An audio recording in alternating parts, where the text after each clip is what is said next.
Hello, and welcome to Presence Practice with Poonam and Parker. Hey, Poonam. Hey, Parker. Hello. Today's topic is karma is choiceless action. Is this true, or what does this mean? So we're going to move directly. So Krishnamurti did a talk in Bombay in 1954, and this is a quote from that talk. We think we are free when we choose, but we are not, are we? Where there is choice, there is no freedom, because that very choice springs from our conditioned state. We think we have a will of our own, and we exercise that will through choice. But if you observe, you will see that will is the outcome of innumerable desires, of many forms of frustration, fears. And these frustration, fears, desires are the outcome of our conditioning, of our background. So when we choose, we are never free. Choice in itself indicates the lack of freedom. A man who is really free has no choice. He is free, not to do this or that, but to be. As long as we have choice, we are really not free, and we are not really individuals.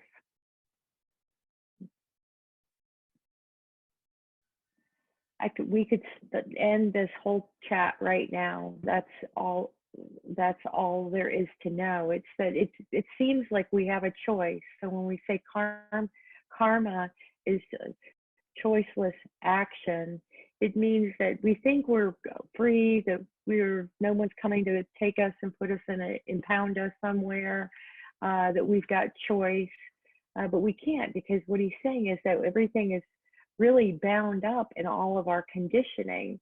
So even if we have a desire to go do something, if we look at the impulse behind all of that desiring, it's oftentimes motivated by fear, frustration, or desires. So we're impulse to even have the version of choice, to even think that there's choices out there.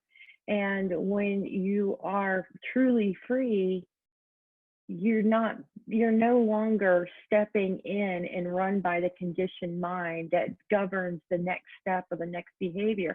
We break the karmic cycle. We break that pattern.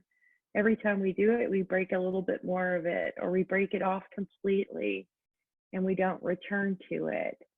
And so we're truly free when we're not stopping to consider. We move in the present moment to whatever is next, without any expectations of where that next thing will do or accomplish or not accomplish, or anything around that, any of the story making around the next thing. There's a simplicity.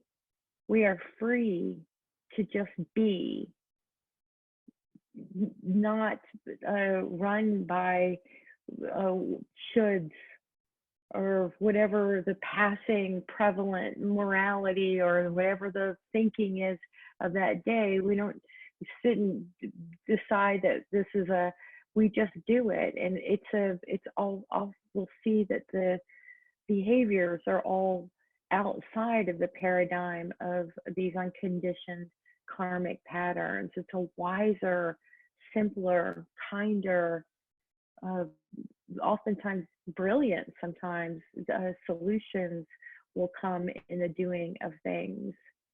And then we enjoy just all the simplicity of all this moment. And we don't worry about staying present the next moment, just this moment. And then this moment, we reside in this place, and we are truly free, and we're not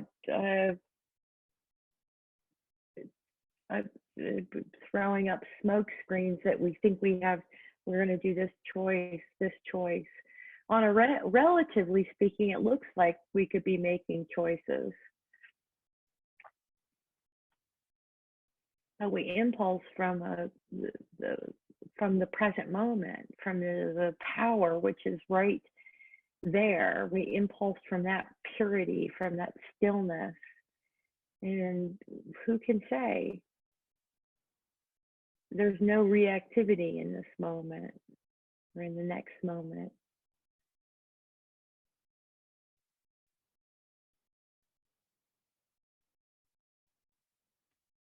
Very, very deep topic that we could spend an hour doing the angles of how this is seen in the vertical dimension versus the relative dimension, and all the different ways that we want to squirm and say we have so many, maybe we have all the choices. We can feel like, we're co-creating, but the question is, are we co-creating with the ego, which is more, karma, more conditioned patterns. So it takes a certain amount of dedication to looking at the facts of what's true about our impulse, about what's pushing us. Is it fear, jealousy, shame, guilt, competing, comparing? There is no sense in sitting and analyzing it. We can just drop all the stories and return to the simplicity of the present moment.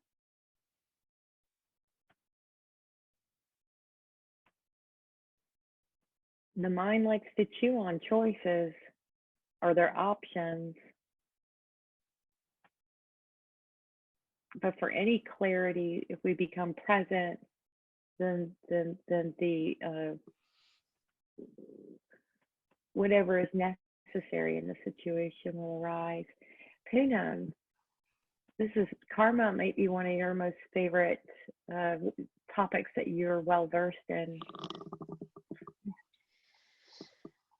It's not so much as well versed in. I think between whatever Eckhart has talked about on karma, I've had like more of a understanding of that there was a misunderstanding what karma is. Like people kind of thought that karma is about some kind of evil,